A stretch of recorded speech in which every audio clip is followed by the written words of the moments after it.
안녕하세요. 올해로 딱 50세가 된 아줌마입니다. 출퇴근하면서 듣는 채널에 얼마 전 제가 겪은 기가 막힌 이야기를 보냅니다. 저는 엄마 없이 자랐습니다. 제가 어머니의 얼굴을 기억하지 못할 정도로 아주 어렸을 적에 불의의 사고로 돌아가셨다는 정도만 겨우 알고 있죠. 아버지는 혼자 딸을 키우기 위해 늘 바쁘게 일만 하셨어요. 그래서 그런지 저의 유년 시절에는 매일 외로웠던 기억밖에 없는 것 같아요. 다른 친구들이 생일이면 잔치를 열기도 하고 학교 행사에 엄마를 초대하기도 하는 걸 보면서 혼자 고민을 많이 했어요. 왜 나는 엄마가 없을까? 내가 뭔가를 잘못해서 엄마가 일찍 돌아가셨던 게 아닐까? 하는 생각으로 늘 힘들었던 기억이 많이 나요. 그런 제 인생에 한 줄기 빛처럼 찾아와준 사람이 바로 제 남편이에요. 남편은 부족함 없는 가정에서 자란 서글서글한 사람이었어요. 가끔 못난 생각을 하며 남과 저 자신을 비교하던 제게 네가 제일 예쁘다. 너만큼 마음이 고운 사람은 못 봤다. 라는 이야기로 위로를 해주곤 했죠.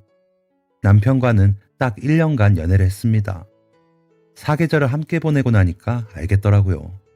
이 남자와 평생을 함께하면 참 행복할 것 같다는 걸요. 그렇게 저는 한 남자의 아내로 살겠다는 서약을 하게 되었습니다. 처음 남편의 부모님께 인사를 드리러 갔던 날이 기억나네요. 저는 몸을 사시나무처럼 떨고 있었고 남편은 그 옆에서 제 손을 조물조물 만져주며 안심을 시키기 위해 애를 써주었죠. 그때 저는 온갖 걱정으로 머릿속이 어지러운 상태였어요. 혹시라도 남편의 가족분들께서 어머니도 없이 큰 저를 내치진 않을까 두려웠거든요. 그렇게 떨리는 마음으로 처음 뵌 시어머니는 정말 천사 같은 분이셨어요. 인사를 드리러 간 저를 귀한 손님처럼 대접해 주셨어요. 임금님 수라상에 버금가는 구처 반상을 차려주신 건 물론 식사 내내 입맛에 맞는지 너무 짜거나 맵지는 않은지 다정하게 물어봐 주셨습니다. 밥을 다 먹은 뒤에는 설거지는커녕 다 먹은 그릇을 정리하는 것조차 하지 못하게 말리셨죠. 손님에게 일을 시키는 건 경우에 어긋나는 일이라면서 말이에요. 첫 만남이 너무나 포근한 기억으로 남아서일까. 저는 그날 잃어버렸던 엄마를 다시 만난 것 같은 기분이 들었어요. 어머니께서도 저를 당신 딸처럼 대해주셨죠. 금지옥엽 키워온 아들이 장가를 가던 날에도 오히려 제 손을 꼭 붙들고 응원해 주셨을 만큼 다정한 분이세요. 언제나 힘든 일이 있으면 무조건 말해달라고, 엄마는 늘 네 편이라고, 그렇게 말씀하시던 눈빛이 아직도 머릿속에 선명해요. 딸이 없이 아들만 둘이라 그런지 저처럼 살가운 딸 자식이 너무 가지고 싶으셨대요. 그날 이후로도 저와 어머니는 남편이 샘을 낼 정도로 딱 붙어 다녔어요. 함께 장을 보러 가기도 하고 단 둘이 영화관에 다녀오거나 맛있는 밥을 사 먹기도 했어요. 그러면서 느꼈던 건 어머니는 참 따뜻하면서도 동시에 아주 강인한 분이라는 거였죠. 좀처럼 쉽게 화를 내거나 슬퍼하는 법이 없는 분이셨거든요. 제가 갑작스럽게 일이 생겨 식사 약속을 지키지 못했을 때도, 명절에 나서서 설거지를 하다가 그릇을 깨먹었을 때도 단 한 번도 언성을 높이지 않으셨어요. 오히려 제가 피곤하지는 않은지, 손을 베이지는 않았는지 살펴봐 주셨죠. 슬픈 영화를 봐도 눈물 한 방울 흘리지 않으셨고 오히려 아이처럼 엉엉 우는 제 눈물을 손으로 닦아주셨습니다. 그렇게나 강한 분이셨어요. 그런 시어머니가 세상이 무너진 것처럼 통곡하시는 걸 전 딱 한 번 보았습니다. 제 남편이 세상을 떠났을 때요. 당시 남편은 매일 야근을 할 만큼 바빴어요. 결혼 1년 만에 찾아온 아이가 무럭무럭 자라 10살이 되었을 때였고 수학학원이며 태권도장이며 돈 나갈 구멍이 너무나 많았던 시기였죠.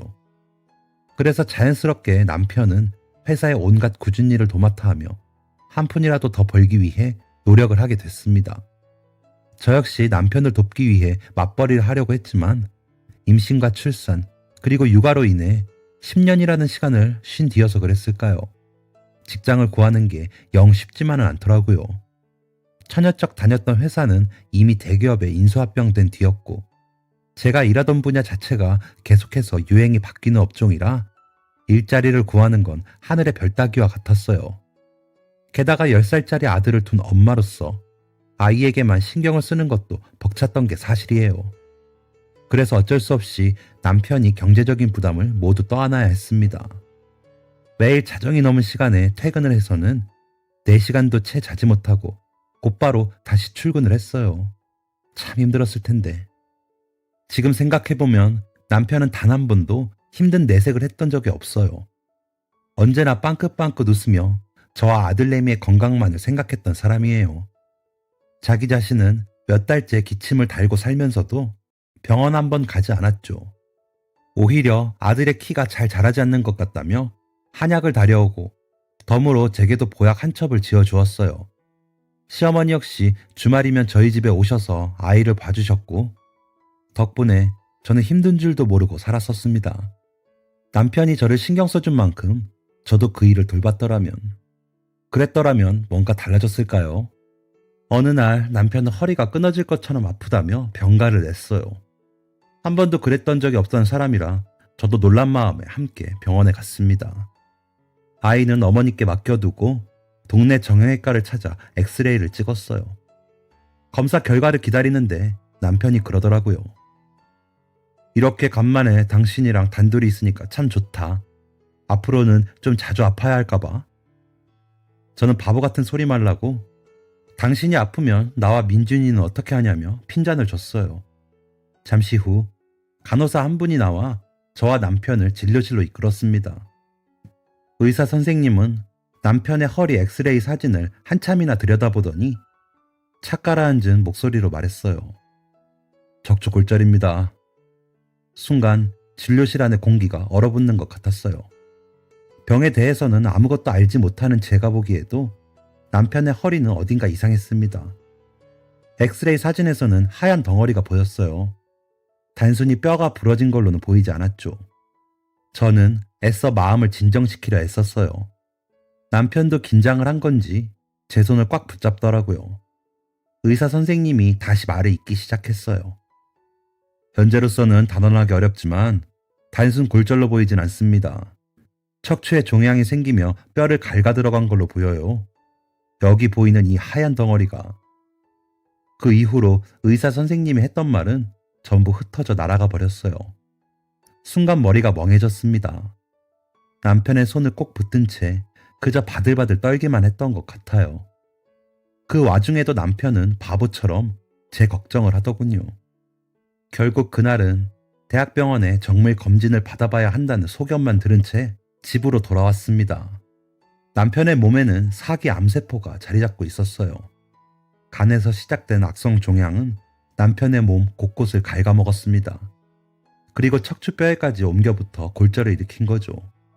병이 그만큼 진행되는데 적어도 1, 2년은 걸렸을 거라더군요. 길다면 길고 짧다면 짧은 시간이죠. 그동안 대체 저는 뭘 한 건지, 늘 피곤해하고 잠도 제대로 자지 못하던 그 일을 왜 내버려 두었을까? 왜 진작 억지로라도 병원에 끌고 오지 않았을까? 자책의 시간만 이어졌습니다. 그리고 꼭 6개월 만에 남편은 하늘나라로 떠나버렸어요. 꽤나 덩치가 좋은 사람이었는데 마지막 순간에는 제가 업을 수 있을 정도로 야위어 있었습니다. 몸이 약해도 아파도 괜찮으니 제발 제 곁에만 남아달라고 매일을 빌었어요. 하지만 마음이 너무나 고운 사람이어서 그랬을까요? 하늘은 무심하게도 남편을 데려가 버렸습니다. 너무나 일찍 말이에요. 그렇게 남편을 먼저 떠나보내고 저는 지금까지 혼자만의 힘으로 아들내미를 키워왔어요. 요즘엔 시간이 주마등처럼 머리를 스칠 때가 있어요. 정말 정신없이 보내온 시간들이었습니다. 아이는요, 제 아빠를 쏙 빼닮아 참 심성이 곱고 곰살맞은 성격이에요. 하지만 아버지를 일찍 잃어서 그런지 아들내미가 철이 너무 빨리 들었어요. 초등학생 때부터 그랬죠. 길을 지나가다가도 누가 저에게 눈을 흘기기라도 하면 금세 도끼 눈을 뜨고 마주 노려보던 아이예요. 늘 예의가 바르고 성실하다는 칭찬을 듣는 아이지만 제 엄마를 지켜야 한다고 생각했는지 가끔은 그렇게 전혀 다른 모습을 보이곤 하더라고요. 곰곰이 돌이켜보면 아이가 갓 11살쯤 되었을 때 우연히 겪었던 일 때문에 그런 것 같아요. 혼자 아이를 데리고 버스에 탔던 날이었어요. 그때 아이는 일주일에 하루씩 집에서 멀리 떨어져 있는 평생 학습 기관에서 수영을 배우는 중이었어요. 시에서 운영하는 곳이라 강습비가 매우 저렴했고 아들이 워낙 물놀이를 좋아해서 매주 버스를 타고 왕복 2시간을 함께 다녀오곤 했죠. 일주일 중 거의 유일하게 동네를 벗어나 외출을 하는 날이라 저도 아이도 수영장에 가는 날을 가장 좋아했어요. 언제나 함께 아침을 먹고 아침 일찍 버스를 타서 소곤소곤 이야기를 나누며 긴 이동 시간을 버텼던 기억이 납니다. 그런데 그날은 무엇 때문인지 몸이 너무 아파 아침도 거른 채 외출을 해야 했어요. 전기밥솥에서 밥을 푸고 냉장고에 있던 밑반찬을 꺼내 아들만 겨우 아침을 먹였죠. 속이 미식거려서 밥 한 숟갈도 들기가 힘들더라고요. 머리도 자꾸만 지끈지끈 아파오고 열이 나는지 양뺨이 뜨거웠습니다. 아이는 자기 혼자 야무지게 밥을 먹은 뒤 빈 그릇을 설거지통에 담궈두고 외출 준비를 했어요. 그러면서 연신 제 상태를 살피며 걱정을 하더라고요. 자기가 혼자 다녀올 수 있다고, 엄마는 집에서 쉬라고, 어찌나 자신있게 말을 하는지 그렇게 아픈 와중에도 웃음이 났습니다. 엄마는 괜찮아. 너 수영하는 동안 병원 다녀오면 되니까 너무 걱정하지 않아도 돼. 그제야 아이는 안심이 되는 듯 생끝 미소를 지었어요. 그렇게 외출을 해서 겨우 버스를 잡아탔는데 갑자기 머리가 어지럽더니 하늘이 노랗게 보이기 시작하더라고요. 금방이라도 쓰러질 것만 같아서 휘청이며 노약자석에 엉덩이를 붙였습니다. 바로 그때였어요. 뒷자리에 앉아있던 할아버지가 갑자기 고함을 치시더라고요. 젊은 사람이 어디 노약자석에 앉아? 애엄마가 그렇게 굴면 애가 뭘 보고 배우겠어? 저는 대꾸할 힘도 없어서 그냥 아이의 손을 꼭 잡았습니다. 그런데 아이는 좀 달랐나 봐요. 그 동그란 눈을 매섭게 뜨고 할아버지를 노려보며 이렇게 말하더군요. 저희 엄마가 지금 아프셔서 그런 거거든요. 할아버지가 몸이 불편하셔서 노약자석에 앉는 것처럼 저희 엄마도 그런 거예요. 원래는 맨날 서서 가는데 오늘만 그런 거라고요. 물론 아이의 말이 끝나기가 무섭게 저는 자리에서 냉큼 일어나 할아버지에게 사과를 했습니다. 아이에게도 어른께 그렇게 대드는 거 아니라고 훈계를 했고요. 그렇게 남은 거리를 일어선 채로 가고 있는데 왠지 마음 한켠이 시큰거리더라고요. 이 조그만 녀석이 엄마를 지켜주겠다고 딴에 화를 냈던 것 같아서요. 아직 아기인데 내가 더 감싸주고 돌봐줘야 하는데. 그날 이후로도 아이는 꼭 꼬마 병정처럼 늘 제 곁을 지켜줬습니다. 이런 천사가 제 아들이라는 게 너무 감사해서 저는 혼자 아이를 키우면서도 힘든 줄을 몰랐어요. 마땅한 일자리가 없어 고깃집 설거지 아르바이트를 하면서도 몸이 아픈 적이 한 번도 없었어요. 아이 친구들을 마주치기라도 할까 일부러 먼 동네에서 전단지를 돌렸고 마트 계산대에서 바코드를 찍으면서도 그저 웃음만 나왔어요. 이렇게 돈을 벌어서 아이에게 맛난 음식을 사주고 좋은 책을 사주고 예쁜 옷을 입히고 싶었으니까요. 아들내미 역시 그런 엄마의 마음을 아는 듯 성실하게 공부를 해주었고요. 분명 언제 다 클까 싶었던 꼬마 녀석이었는데 어느새 고등학교를 졸업하고 명문대학교에 떡하니 합격하고 졸업해 번듯한 대기업에 입사를 했습니다. 살면서 아들 때문에 눈물도 웃음도 늘었어요. 물론 속을 썩이기도 했지만 기대하지도 않았던 순간에 감동을 주는 녀석이거든요. 이제 곧 장가갈 나이가 될 텐데 신혼집 마련에 조금이라도 보탬이 되기 위해서 얼마 전부터 저는 투잡을 뛰고 있어요. 물론 녀석에게는 비밀로 해뒀죠. 제 엄마가 부서지기라도 할까 늘 걱정부터 하는 아이니까요. 요즘 저는 낮에는 대형마트의 시식 코너에서 아르바이트를 하고 저녁 시간에는 동네 고깃집에서 마감 일을 해요. 원래는 고깃집 일만 했었는데 그 결심이 쓴 후에 시식 코너 자리를 알아보게 됐죠. 갑작스럽게 두 가지를 병행하려니 처음에야 힘들기도 했습니다. 물론 억울한 일도 많았고요. 하지만 이제는 다 익숙해져서 웬만한 일에는 끄떡 없어요. 아니, 그런 줄 알았어요. 사별 후 여자 혼자 자식을 키우면서 세상의 쓴맛 단맛을 다 봤다고 생각했거든요. 그러다 보니 매일같이 찾아오는 진상 손님들도 월급을 떼어먹는 악덕 사장도 다 이겨낸 줄만 알았죠. 그런데 알고 보니 제가 아직도 세상을 잘 몰랐나 봐요. 문제는 몇 달 전 시작한 마트 시시코너 알바 중에 일어났어요. 평소처럼 냉동되어 있는 양념갈비를 꺼내서 달궈진 팬에 올려 굽기 시작하던 참이었죠. 어느 정도 고기가 익은 것 같아서 가위를 들어 한 입 크기로 자르고 있었어요. 그때 갑자기 웬 할머니 한 분이 다가오시더라고요. 70대 초반쯤 되어 보이는 분이었는데 딱 보기에도 한껏 꾸민 상태에 명품 가방까지 들고 계셔서 살짝 신경이 쓰이더라고요. 뭔가 위축이 되는 기분이었달까요? 물론 제 자격지심일 수도 있겠지만요. 줘봐. 할머니 고객님이 말씀하셨어요. 아직 갈비가 먹을 수 있을 만큼 익지 않은 상태라 저는 웃으면서 안내를 드렸어요. 고객님, 아직 조리가 끝나지 않아서요. 잠시만 기다려주시면 금방 접시 위에 올려드리겠습니다. 제 딴에는 나름대로 친절하게 말씀드렸다고 생각했는데 고객님께서는 어딘가 마음에 들지 않으셨나 봐요. 갑자기 미간을 확 찌푸리시더니 언성을 높이기 시작하더라고요. 아줌마, 내 참 기가 막혀서 내가 고기 익은 거랑 안 익은 것도 구분 못하는 늙은이로 보여? 고객님께서 고함을 치시자 주변에 있던 다른 분들의 시선도 저를 향하기 시작했어요. 저는 너무 당황스러운 마음에 상황을 무마시키려고 노력했어요. 아니요, 고객님, 그런 뜻이 아니라. 하지만 고객님께서는 이미 화가 잔뜩 나셔서 소리를 고래고래 지르기 시작했습니다. 그러면서 저에게 차마 입에 담을 수도 없는 인격적인 모독까지 하시더라고요. 제가 모자란 사람이라 마트 시시코너에서 일을 하고 있는 거라며 제 직업까지 비하하기 시작했어요. 솔직히 마음속으로는 욱하는 마음이 들기도 했습니다. 저도 어디서 우악스럽다는 말 좀 듣는 성격이거든요. 마음 같아서는 속 시원하게 대꾸를 해버리고 싶다는 생각이 들었어요. 쇼핑을 하던 고객님들, 함께 일을 하는 동료들, 모두가 저를 구경하는 것 같은 기분이 들었어요. 뭐라고 대답을 해도 계속 화를 내시는 고객님 때문에 나중에는 뒷골이 빳빳하게 당겨오는 느낌까지 들더라고요. 결국 저는 참지 못하고 고기를 굽던 집게를 던져버렸습니다. 그리고 얼굴이 새빨개져서 고함만 질러대는 고객님께 말했어요.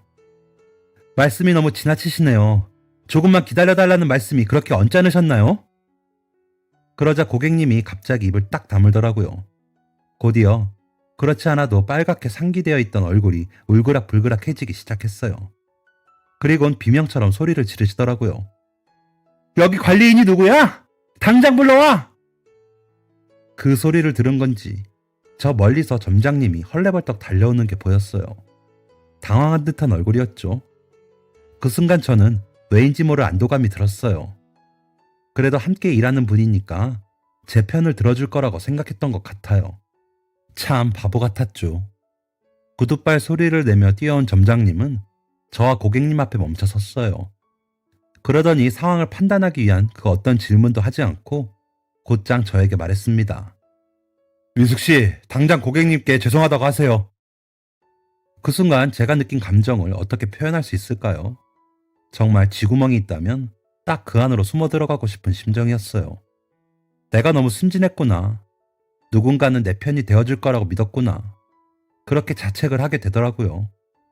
맞아요. 점장님 입장에서는 얼른 이 상황을 종료하기 위해 했던 말이라는 걸 알고 있어요. 우선 고객님의 화를 진정시켜서 일이 더 커지지 않도록 만들어야 했을 테니 말이에요. 머릿속으로는 분명 그렇게 생각하고 있었는데 저도 모르게 설움이 북받쳤어요. 왜 그랬는지 잘 모르겠어요. 여태껏 무시당하고 이리저리 치여왔던 삶 때문이었을까요? 인생이라는 게 쉽지 않다는 걸 모르는 나이는 아닌데도 자꾸만 서러운 마음이 밀려오더라고요. 제가 한동안 입을 꼭 다물고 있으니까 점장님이 저를 다그치시더라고요. 지금 뭐 하는 거예요? 얼른 사과드리지 못해요? 저는 결국 입술을 꽉 깨물고 고객님의 앞에서 고개를 숙였습니다. 차마 입이 떨어지지 않더라고요. 그래도 참아야 했어요. 아들 집 하나 해서 장가 보내야겠다는 마음 하나로요. 아버지도 없이 커온 아들은 저만큼이나 험한 꼴을 많이 겪어야 했어요. 친구들에게 놀림을 당하는 건 예산일이었고 학교 선생님조차 아이를 홀대하곤 했죠. 그런데 제 아들은요, 그런 상황을 겪으면서도 꾸준히 학업에 정진한 아이예요. 남편 없이 사는 엄마가 오히려 더 불쌍하다며 자기가 꼭 성공해서 호강시켜주겠다던 아이였죠. 결국 온전히 자신의 노력으로 대한민국에서 모르는 사람이 없는 대학교에 당당히 합격해 대기업까지 입사한 아들이죠. 그렇게 노력한 아이에게 집만 되는 어미가 되고 싶지 않았어요. 그래서 저는 자존심을 버리기로 했습니다. 정말 죄송합니다, 고객님. 제 입 밖으로 나오는 목소리가 바들바들 떨리는 게 느껴지더라고요. 그건 억울해서도 화가 나서도 아니었어요. 그저 이 일자리를 잃고 싶지 않다는 간절함이었죠. 그때 당시에는 머리가 하얗게 변한 것처럼 그 생각밖에 나지 않았어요. 잘리지 말자. 잘리지 말자. 계속 마음속으로 되뇌이며 고객님의 앞에 고개를 숙였습니다. 그런데 제 사과조차 마음에 들지 않았던 걸까요? 고객님이 다시 한번 소리를 질렀습니다. 죄송하다고 말 한마디 하면 다해요. 지금 내가 여기서 버릴 시간이 얼마인 줄 알기나 해. 저는 조아리고 있던 고개를 슬쩍 들어 점장님을 바라보았어요. 저만큼이나 당황한 듯한 표정을 짓고 계시더라고요. 순간 저와 점장님의 눈이 마주쳤습니다. 저는 그 순간 아주 깊은 구덩이에 떨어지는 듯한 기분이 들었어요. 점장님의 눈빛에는 경멸이 담겨 있었어요. 그리고 아주 난처한 기색도 함께 느껴졌죠. 제 자격지심일지도 모르겠지만 그 시선은 분명히 이렇게 말하고 있었어요. 멍청하긴. 고객 비위 하나 제대로 못 맞추면서 무슨 일을 하겠다고. 그리고 점장님은 저에게서 눈길을 돌렸습니다. 가슴에 비수가 꽂히는 것 같았어요. 누군가 저를 이렇게까지 하찮게 대하는 경험은 처음이었어요.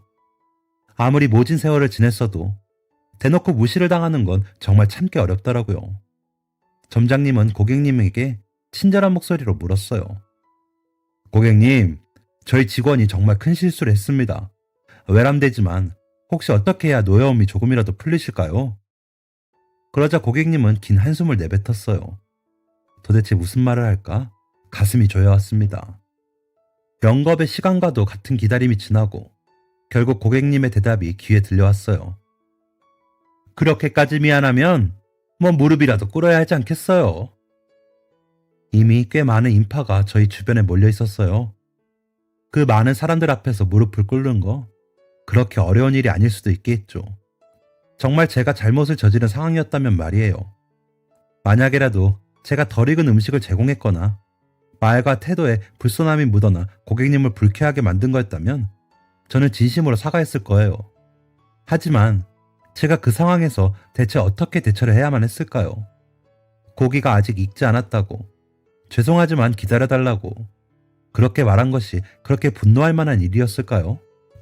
어쨌건 무릎을 꿇으라는 말을 듣자마자 저는 놀라 고개를 들었어요. 사람들은 이미 저를 뚫어져라 쳐다보고 있었습니다. 마치 동물원 우리 속에 갇힌 원숭이를 보는 것처럼요. 고객님과 점장님의 시선 역시 저에게 고정되어 있었어요. 미숙 씨, 못 들었어요? 얼른 무릎 꿇고 잘못했다고 사죄 드리세요. 점장님이 마치 쐐기를 박듯 말했습니다. 저에게 다른 선택지는 없었어요. 그쯤 되니 해탈이라도 한 것처럼 차라리 마음이 가벼워지더라고요. 저는 입고 있던 앞치마를 벗었습니다. 그걸 곱게 접어서 매대 한켠에 잘 놓아뒀어요. 그리고 천천히 바닥에 무릎을 꿇고 앉았습니다.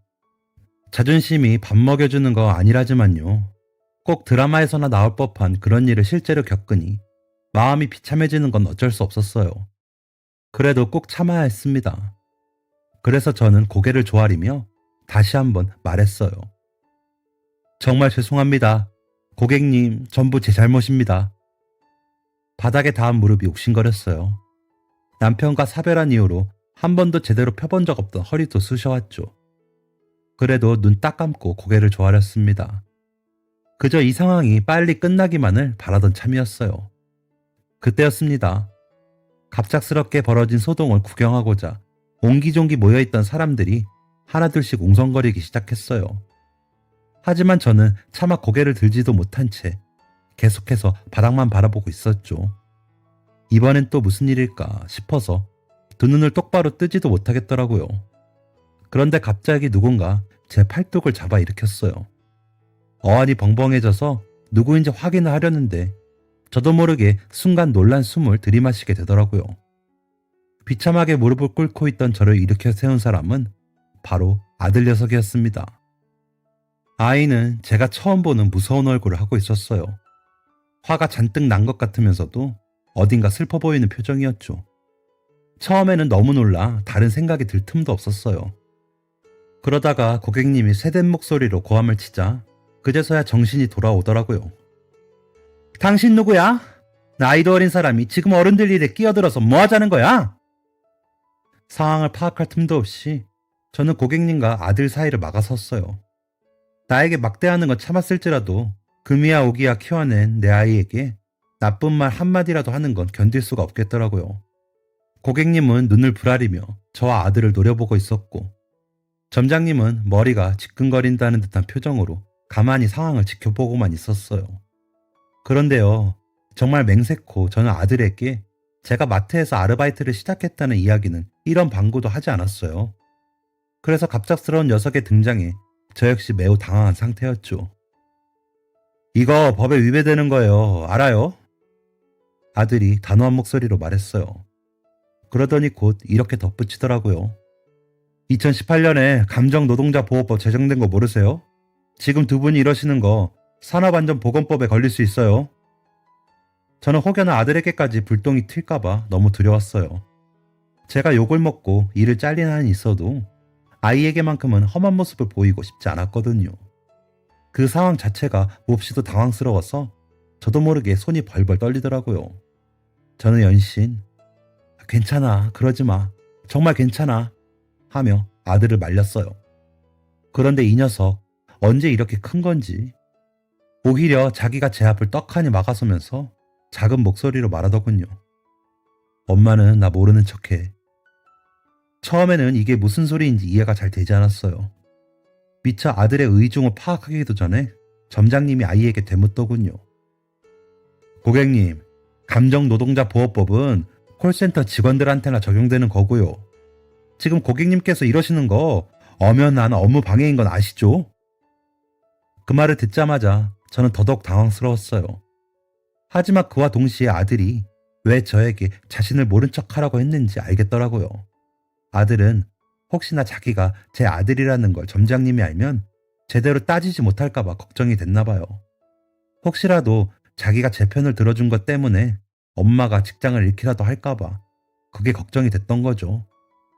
그걸 깨닫는 순간부터 저도 모르게 눈물이 흐르기 시작했어요. 혼자 애를 키워오면서 억척스럽다는 소리를 들으면 들었지 이렇게 쉽게 울고불고 하는 성격이 아니거든요. 그런데 그때는 정말 참을 겨를도 없이 눈앞이 뿌옇게 흐려지더라고요. 아들은 다시금 점장에게 조용히 따지기 시작했어요. 업무방해요? 직원에게 언어적 폭행을 가하고 계신 걸 말렸는데 이게 업무방해인가요? 정당한 근로 지시가 아니라 일방적인 폭언이었는데도요? 점장은 말문이 막힌 듯 어버버하기 시작했어요. 그 옆에 서 있던 고객님도 점점 기세가 누그러지는 게 보였고요. 그러자 아들이 마지막 한마디를 내뱉더군요. 그리고 감정노동자보호법은 콜센터에만 적용되는 게 아니에요. 마트나 음식점에서 일하시는 분들, 호텔에서 서비스하시는 분들, 심지어 비행기 승무원한테까지 적용되는 법이거든요. 그런 것도 모르시면서 지금 고객인 저를 협박하시는 건가요? 마냥 어린애인 줄만 알았는데 도대체 언제 철이 들까 싶었는데 아들은 어느새 이렇게나 똑부러진 어른이 되어 있었어요. 늘 아들의 편이 되어주겠다고 생각했던 저였지만 오히려 아들내미가 제 편에 서서 싸워줄 수 있다는 건 미처 알지 못했던 거예요. 분명히 마음을 단단히 먹어야 하는 걸 알면서도 자꾸만 눈물이 흘렀어요. 그때까지 억지로 참고 있던 서름이 물밀듯이 밀려왔죠. 저를 구경하던 사람들은 어느새 멋쩍은 듯한 표정을 지으며 뿔뿔이 흩어졌어요. 아들 녀석은 그 모든 사람들을 제법 매서운 눈길로 쏘아보더니 말을 이었습니다. 이분이 뭘 잘못하셨는지는 몰라도 방금 같은 대어는 정말 잘못하신 거예요. 고소당해도 할 말 없으시다고요. 그 말을 듣자 고객님의 기세가 슬슬 누그러들었어요. 점장님은 무슨 말을 해야 좋을지 모르겠다는 듯 계속 입술을 달싹이기만 하더라고요. 그러다가 고객님이 먼저 입을 열었어요. 젊은 사람이 참 그렇게 어른들 일에 끼어들고 그러는 거 아주 예의 없는 거야. 나는 그냥 넘어가지만 앞으로는 조심해요. 말을 마친 고객님은 옷깃을 여미더니 서둘러 자리를 떠나려 했습니다. 하지만 아들 녀석은 그걸 가만히 두고 보지 않았어요. 저기요, 지금 그냥 가시려고요? 그 말에 고객님이 우뚝 멈춰섰습니다. 그리고 천천히 돌아서기 시작했어요. 심장이 터질 것처럼 두근거려서 저도 모르게 아들내미의 팔뚝을 잡게 되더라고요. 아들은 여전히 단단한 목소리로 고객님에게 말했습니다. 사과하셔야죠. 그러자 고객님이 어이가 없다는 듯 되묻더군요. 사과? 아들은 다시 대답했어요. 이분께 저지른 인격모독, 언어적 폭력, 그리고 이렇게 많은 사람들 앞에서 창피 주신 것들 다요. 고객님의 얼굴이 다시 시뻘겋게 달아오르기 시작했어요. 아니, 손님으로서 이 정도 요구도 못해요? 내가 뭐 과도한 걸 바란 거야? 응?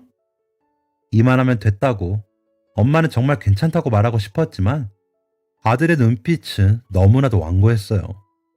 꼭 사과를 받아내야겠다는 얼굴이었죠. 네, 과도한 걸 바라셨어요. 할머니, 이 마트 밖에 나가면 이분이나 할머니나 똑같은 사람이에요. 누가 위에 있고 아래에 있고 그런 건 없어요. 지금처럼 누군가를 무시하고 괴롭히는 거요. 할머니한테는 별일 아닐 수도 있겠지만 당하는 사람한테는 아주 큰일이에요. 며칠 동안이나 끙끙 앓을 만큼 모욕적인 경험이라고요. 속사포처럼 뱉어내는 아들의 말에 어느새 고객님과 점장님은 모두 말문이 막힌 듯 보였어요. 아들 녀석은 마침표를 찍듯 마지막 말을 내뱉었습니다. 그러니까 사과하세요. 두 분 다요. 고객님께서는 정말 억지로 사과를 하셨어요. 미안합니다. 한마디가 다였죠. 말이 끝나자마자 옷을 여미고는 휙 떠나버리시더라고요. 주위에 몰려있던 사람들도 어느새 전부 사라져 있었어요. 꼭 아무 일도 없었던 것처럼요. 점장님은 저에게 다가와 작게 속삭였어요. 미숙씨, 일하다 보면 이런 일도 가끔 생겨요. 너무 속상해하지 말고. 저는 그 순간 더 이상 참을 수 없다는 생각이 들었습니다. 여기서 제가 참고 그냥 넘겨버리면 아들이 이렇게까지 용기를 내준 보람이 없겠다 싶더라고요. 그래서 눈 딱 감고 내질러 버렸어요.